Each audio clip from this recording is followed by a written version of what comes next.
Bonjour tout le monde, bienvenue à cette première remise virtuelle des prix Espiègle 2020. Je m'appelle Anne-Marie, je serai votre hôte pour l'événement en ligne d'aujourd'hui. Vous verrez au travers de nos présentations mes collègues Marjolaine Séguin, Irazema Delval, Amélie Lafleur et Marie-Pierre Landry qui ont été membres du jury 2020. Malheureusement, nous devons faire cet événement en ligne et je pleure tel Charlie Brown de ne pas vous voir en vrai. J'aurais beaucoup aimé faire cette remise des prix directement avec vous et pouvoir dire à nos créateurs et à nos illustrateurs, auteurs de talent, combien on vous aime. Donc, on vous envoie des vœux virtuels. Le prix Espiègle, qu'est-ce que c'est? C'est un prix qui veut célébrer l'audace, la créativité et le sans peur et le sans tabou au niveau de l'écriture pour la littérature jeunesse québécoise. Nous avons des prix pour le primaire et pour le secondaire et nous tenons à chaque année à présenter chacun des finalistes car bien que ce soit un prix et qu'on doive élire un gagnant, chacun des finalistes mérite d'être connu, d'être célébré et d'être lu surtout et partagé. Comme c'est un prix, naturellement, nous avons de généreux commanditaires qui nous ont aidés et à chaque année, ils reviennent. Donc, le prix Espiègle, c'est le prix des bibliothèques scolaires du Québec et c'est soutenu par l'Association pour la promotion des services documentaires scolaires. Ce prix est également soutenu depuis le tout début par l'ALQ, l'Association des libraires du Québec, auquel s'ajoutent deux commanditaires qui reviennent à chaque année. Donc, la librairie Sainte-Thérèse et la librairie du quartier. Et cette année, nous accueillons dans la famille du prix aussi un commanditaire qui est la librairie Le Furteur. Donc, ce sont des librairies qui sont des partenaires essentiels pour valoriser les prix et les livres que nous mettons de l'avant. Et qui dit remise de prix dit un peu de protocole. Comme je vous ai dit, le prix est soutenu par l'Association pour la promotion des services documentaires scolaires. Donc, le président de cette association tenait à vous adresser quelques mots. Monsieur Pierre Van Eekhout. Donc, Pierre, c'est à toi. Je te cède la parole virtuellement. Bonjour, mon nom est Pierre Van Eekhout. La PSDS est une association regroupant des professionnels, hommes et femmes, travaillant chaque jour de façon acharnée et passionnée pour contribuer au développement des services documentaires scolaires du Québec. Au nom de la PSDS, je suis très fier de présenter le prix Espiègle, le prix des bibliothèques scolaires du Québec, visant à mettre en vedette des livres audacieux, malicieux, un peu osés et d'une grande qualité littéraire, ainsi que les artisans qui nous les proposent. Je vous souhaite de belles découvertes littéraires à partager sans retenue. Bon visionnement! Signe que le prix Espiègle grandit en beauté, cette année, nous avons une nouveauté. Nous avons demandé l'aide et l'appui d'un porte-parole. Porte-parole que nous avons choisi en raison de l'audace de son écriture et du fait qu'il fait tout à fait confiance à l'intelligence des lecteurs et des jeunes qui le lisent. Donc, cette année, notre porte-parole est Patrick Isabelle, auteur prolifique et premier lauréat du prix Espiègle à sa création pour le magnifique ouvrage Nous. Donc, dans la série des eux, lui, nous, donc à lire absolument, c'est merveilleux, et plusieurs autres ouvrages. Donc, il a tenu à nous dire un petit mot concernant le prix, à défaut de pouvoir être avec nous ou d'être présent dans mon salon, puisqu'on n'a absolument pas le droit de parler à d'autres personnes pour l'instant. Donc, via la magie du web, je vous laisse avec les quelques mots de Patrick Isabelle. Bonjour, mon nom est Patrick Isabelle et cette année, je suis très fier d'être le porte-parole du prix Espiègle. C'est triste parce qu'on peut pas être ensemble présentement pour célébrer ce prix-là. Alors, on m'a demandé de faire un petit mot juste pour introduire cette remise de prix. Je suis très fier d'être le porte-parole de ce prix-là. Bon, au début, je voulais pas parce que je refuse tout le temps ce genre d'offre-là.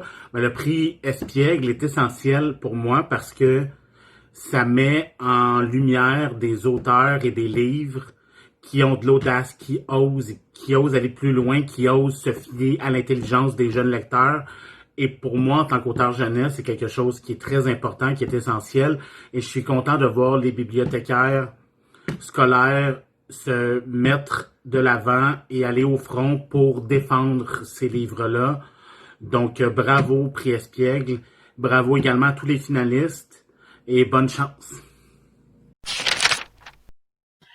Et voilà, c'est maintenant le temps de passer aux choses sérieuses et d'y aller avec la remise des prix comme telle. Donc, je vous explique le fonctionnement.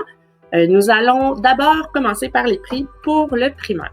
Donc, nous allons vous lire un texte de présentation de chacun des titres finalistes. Et ensuite, après avoir fait la lecture de l'ensemble des finalistes pour la catégorie, nous allons dévoiler l'heureux ou l'heureuse gagnante pour le prix du primaire, le prix Espiègle 2020. Normalement, nous remettons un diplôme, puisque c'est un prix scolaire, à chacun de nos finalistes. Et ce diplôme, il existe. Donc, nous allons le faire acheminer par pigeon voyageur, par la poste. Donc, ça se rendra à chacun des finalistes. Donc, le diplôme comprend le texte que nous allons vous lire, ainsi que la mention honorifique du fait d'avoir été finaliste au prix Espiègle. Et sans plus tarder, je vous laisse avec la présentation de nos finalistes du primaire. Bonne découverte. La case 144, édition 2. Texte de Nadine Poirier et illustration de Geneviève Després. La petite Lia ne comprend pas tout de suite l'enjeu social auquel elle est confrontée devant l'homme qui l'empêche de continuer son jeu de marelle. Au début du récit, les pages transparentes superposent l'imagination débordante de la petite et la triste réalité de cet homme sur le trottoir. Ce magnifique album présente l'itinérance sans jugement et nous fait prendre conscience des inégalités sociales. Avec beaucoup d'empathie, Nadine Poirier présente, à hauteur d'enfant, une amitié entre un sans-abri et une fillette, amitié qui se développe tranquillement. Les illustrations douces, chaleureuses et tout en rondeur de Geneviève Després complètent parfaitement l'histoire. Les couleurs jaunes et orangées mettent en scène une architecture urbaine remplie de détails et enveloppent les personnages. La dernière case, à couper le souffle, vous habitera longtemps. La dinde qui voulait voter, édition Michel Quintin. Texte de Karine Paquin et illustration de Laurence Dechassé. Avec beaucoup d'humour et d'originalité, l'album La dinde qui voulait voter invite les enfants à réfléchir sur une thématique peu exploitée dans la littérature jeunesse, le droit de vote. Avec un clin d'œil au mouvement féministe, ce magnifique album nous fait rire et nous conduit à une réflexion sur la démocratie, l'égalité des sexes et l'importance de donner son opinion et de se faire entendre. Karine Paquin et Laurence Dechassé nous proposent un livre engagé avec une héroïne qui n'abandonne pas, avec une fin inattendue et hilarante. Enterrer la lune, édition La Courte Échelle. Texte d'André Poulain et illustration de Sonali Zora. Ce roman graphique met en scène une héroïne forte et courageuse, refusant la dure réalité de plusieurs femmes dans le monde. Ces femmes qui n'ont pas accès à des toilettes durant le jour, qui sont exposées au danger la nuit, au champ de la honte et au manque d'hygiène. Ces femmes qui doivent même quitter l'école dès leur puberté et qui n'ont donc pas accès à une éducation. L'ouvrage aborde un sujet tabou et délicat, jamais traité en littérature jeunesse et pourtant qui touche 4,2 milliards de personnes dans le monde.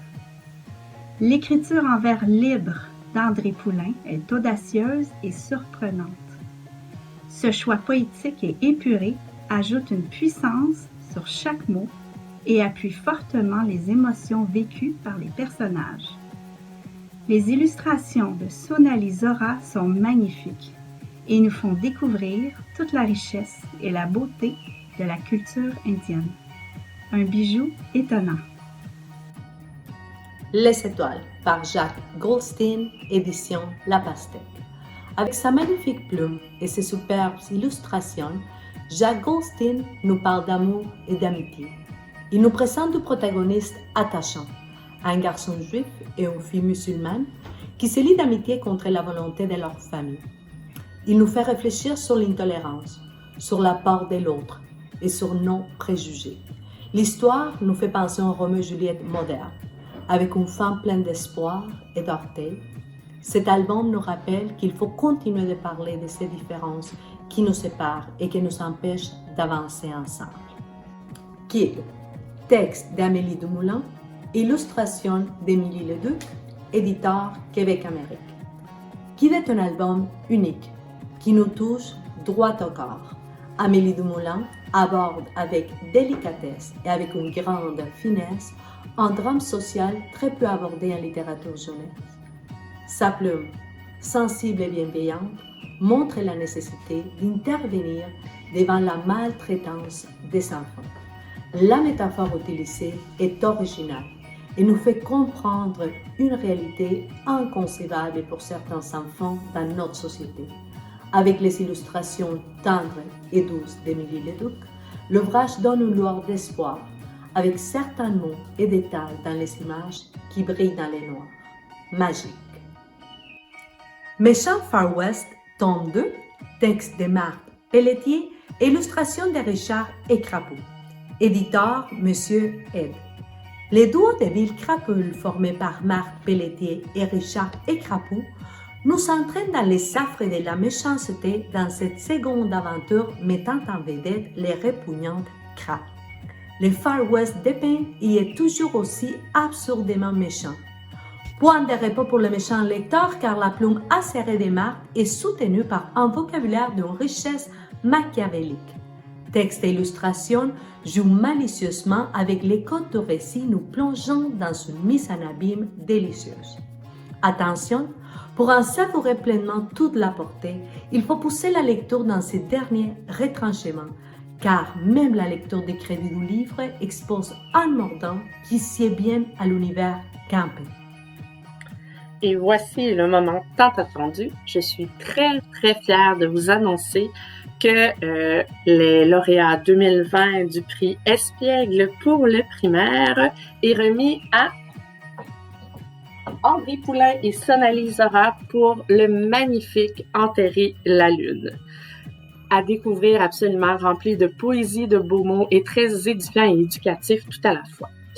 Malheureusement, André et Sonali ne pouvaient être avec moi dans mon salon. Je ne les cache pas nulle part dans ma maison, mais elles tenaient tout de même à vous offrir ces quelques mots. Bonjour à tous et toutes, bibliothécaires, enseignantes, parents, enfants. C'est aujourd'hui la remise du prix Espiègle qui a été décerné à mon roman Enterrer la lune. Wow! Tout un honneur. J'ai 3 gros merci à dire. Premier merci aux bibliothécaires scolaires parce que le prix Espiègle, c'est le bébé de l'Association pour la promotion des services documentaires scolaires. Donc, un énorme merci aux bibliothécaires scolaires qui travaillent très fort pour donner la piqûre de la lecture aux élèves. Deuxième merci à la courte échelle, qui a eu l'audace de publier Enterrer la lune. Pourquoi l'audace? Parce que mon éditrice, elle disait toujours, ce roman-là, c'est un ovni littéraire. C'est un roman graphique en vers libre, qui est un genre qui n'est pas très connu en littérature jeunesse au Québec. Et en plus, ça parle d'un petit village en Inde où il n'y a pas de toilette. Troisième merci est pour mon éditrice, Carole Tremblay, qui est exigeante, mais qui est drôle et diplomate, et surtout qui m'a beaucoup aidé à améliorer mon texte avec des commentaires toujours pertinents. Merci, Carole. Le prix Espiègle est très spécial pour moi parce qu'il récompense des livres qui osent, des livres avec des sujets qui dérangent. Et moi, j'adore cette approche-là parce que c'est justement ce que j'ai envie de faire comme auteur. J'ai envie de brasser la cage des lecteurs, de les sortir de leur zone de confort. Avec mes livres, j'ai envie de montrer aux enfants d'ici comment vivent les enfants d'ailleurs. Et c'est ça qui m'a donné l'élan pour écrire Enterrer la lune. Si vous écoutez ceci en ce moment, il y a de grandes chances que vous êtes des gens qui aiment les livres. Alors je vous dirais, vous, les enfants, continuez de lire. Pour vous amuser, évidemment, mais aussi pour découvrir et mieux comprendre le monde. Aux adultes, vous, les bibliothécaires, les enseignantes, les parents, continuez d'attirer les jeunes vers la lecture. Et je vais terminer avec cette citation d'un auteur américain, une citation qui convient très bien en cette période de confinement. Et il écrit « La lecture nous donne un endroit où aller quand nous devons rester là où nous sommes. » Merci. Message de remerciement de Sonali Zora, illustratrice de Enterrer la Lune. Sonali habite en Inde et a envoyé ses remerciements en anglais par courriel. Merci beaucoup aux bibliothécaires qui m'ont donné le goût de raconter des histoires. Les livres nous permettent de voyager dans le temps et d'apprendre à nous connaître tout en découvrant les autres. En ce moment, nous avons besoin de bibliothèques et de bibliothécaires plus que jamais. Alors, merci à vous. C'est maintenant venu le temps de célébrer les plus grands. Donc, nous passons à la remise et à la lecture des textes pour les finalistes du secondaire. Et je vous souhaite une belle découverte et de belles lectures. Même fonctionnement, un texte de diplôme que nous leur ferons parvenir par la poste, le courrier, les pigeons et tout ce que vous voudrez, mais ils auront les diplômes en main. Donc, bonne découverte. Les 28 jours de Mila. Texte de Nadine Deschenaux, illustration de Chloé Baillargeon. Les 28 jours de Mila présentent avec doigté le thème universel du cycle menstruel sous tous ses aspects. Du syndrome prémenstruel à la crainte de débordement, des émotions changeantes aux douleurs, tout y passe. Illustration attrayante, mots justes, ton humoristique. Ce roman graphique expose avec authenticité les hauts et les bas des 28 jours de cycle, dédramatisant une réalité parfois compliquée. Les adolescentes se retrouveront en Mila, qui expose sa situation sans tabou, qui se comprend de mieux en mieux, qui s'accepte de plus en plus. Et pourquoi ne pas laisser ce livre entre les mains des garçons, qui apprendront eux aussi une foule de choses qui leur seront utiles. Tout nu, le dictionnaire bienveillant de la sexualité, écrit par Myriam Daguzan-Bernier et illustré par Cécile Cariepi aux éditions Cardinal. Oui, ce livre s'adresse aux ados, malgré ce que la couverture pourrait nous laisser croire. En effet, la naïveté des infographies soutient le propos du livre, qui est d'expliquer les vrais termes liés à la sexualité d'aujourd'hui, et ce, sans préjugés. Les rubriques de ce dictionnaire abordent aussi les questions identitaires et les relations amoureuses, et il le fait véritablement de façon bienveillante, comme son titre l'indique, c'est-à-dire de façon inclusive et respectueuse. Il est un ouvrage essentiel pour la jeunesse, surtout dans le paysage littéraire québécois où peu de documentaires s'adressent à un lectorat adolescent et québécois. La ville au dos d'éléphant. Texte de Christine Nadeau, illustration de Camille Pomerleau. La ville au dos d'éléphant présente l'histoire de la ville de Thetford Mines. Histoire étroitement liée à l'amiante, aujourd'hui reconnue pour ses effets néfastes sur la santé. Le texte, à la fois évocateur et juste, à la fois soigné et précis, est porté et complété avec force par les illustrations, où les traits noirs et les nuances de gris et de vert offrent une foule de détails au lecteur attentif. Pour ne pas oublier ni omettre, pour faire découvrir et pour rendre hommage, autant de bonnes raisons de mettre de l'avant ce magnifique album. Vivre grand de Joanne Jarry aux éditions Le Méac. Vivre grand est un court roman traversé de grands thèmes, sans explication et sans description encombrante, un peu comme cela se passe dans la vraie vie. Le texte porte ce désir de briser les règles à l'adolescence et de se laisser guider par sa propre curiosité. En plus d'évoquer la lourde peine du deuil, Joanne Jarry écrit sur la mendicité et la volonté de comprendre ce phénomène. À travers le regard humain de la protagoniste, le lecteur reçoit plusieurs messages forts qui permettent une autre vision de la société. Et sans plus attendre, je vous dévoile que le gagnant des prix Espiègle 2020 dans la catégorie secondaire est remis au livre qui a fait beaucoup jaser dans ma maison. J'ai 2 garçons de 7 et 11 ans dont la couverture a beaucoup fait rigoler et jaser. Donc, c'est remis à Tout nu, le dictionnaire bienveillant de la sexualité de Myriam Daguizan-Bernier, illustré par Cécile Gariepi. Donc, toutes mes félicitations pour ce dictionnaire fort instructif et très bien fait. Donc, félicitations encore. Et naturellement, je ne cache toujours pas les créateurs dans mon salon. Donc, voici les quelques mots que elle souhaitait vous adresser. Allô, petit mot pour vous dire merci, vraiment super contente que le Tout nu ait été sélectionné pour être lauréat du prix Espiègle au niveau secondaire. C'est vraiment, ça me fait vraiment chaud au cœur parce que ce livre-là a été écrit avec beaucoup d'amour, beaucoup d'ouverture, beaucoup de volonté que les gens s'y retrouvent là-dedans, puissent trouver là-dedans une espèce de compagnon en fait pour cheminer avec eux et elles dans l'éducation de la sexualité. Donc, vraiment un gros merci d'avoir choisi ce livre-là. C'est vraiment un honneur pour moi. Puis, j'espère que je vais pouvoir le dire à chacun d'entre vous en personne éventuellement parce que là, confinement oblige, on fait des petites vidéos. Mais bref, merci encore, puis au plaisir de vous rencontrer.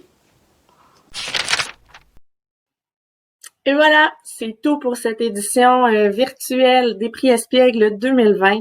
Félicitations encore à nos lauréats.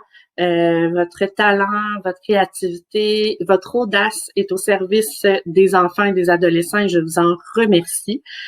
Félicitations aussi à tous nos finalistes. Je vous conseille de les lire et de partager ces lectures avec votre entourage. Elles valent toute la peine d'être lues. Donc, je vous dis à l'an prochain. L'an prochain, nous célébrerons nos 5 ans et nous vous préparons une édition toute spéciale et nous espérons à ce moment-là être en mesure de vous voir, de vous serrer dans nos bras, vous serrer la main et de célébrer tous ensemble. C'est un rendez-vous à ne pas manquer. Donc, je vous dis à la prochaine. Merci d'avoir été avec nous.